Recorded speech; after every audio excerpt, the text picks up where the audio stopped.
us from our obsession with weapons of warfare and set us free from the fear that forces us to believe that taller walls and stronger weapons will ever make us truly safe.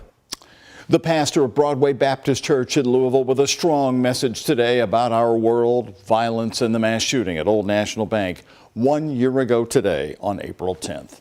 We honor and remember those badly wounded and killed that day after Easter. We will never forget Josh Barrick, Deana Eckert, Tommy Elliott, Juliana Farmer, and Jim Tutt.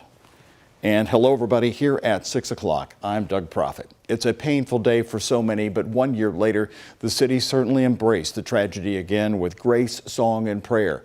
Plus stories about the victims who are dearly missed and the first responders whose lives were also on the line. We have coverage from both southern Indiana and Louisville. WHS 11's Isaiah Kim Martinez covered the moving ceremony at Metro Hall this afternoon.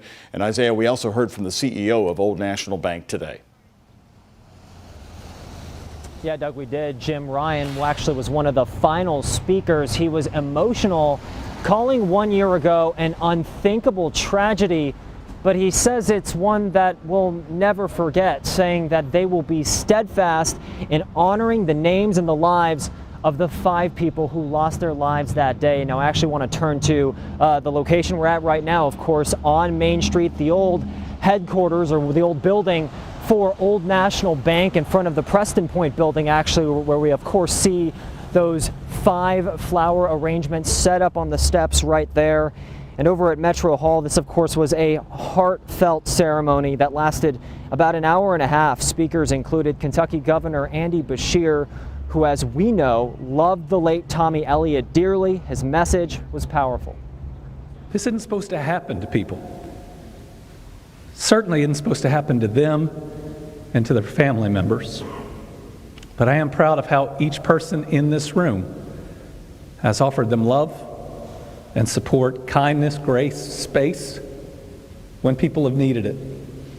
And try to just love these families as much as we can. Mary Ann Elliott, Tommy Elliott's wife, was also in attendance, along with a few of the survivors from that very day, including employees. I actually talked with Dallas Schwartz, who I've kept up with just over the last year or so. She's one of the survivors.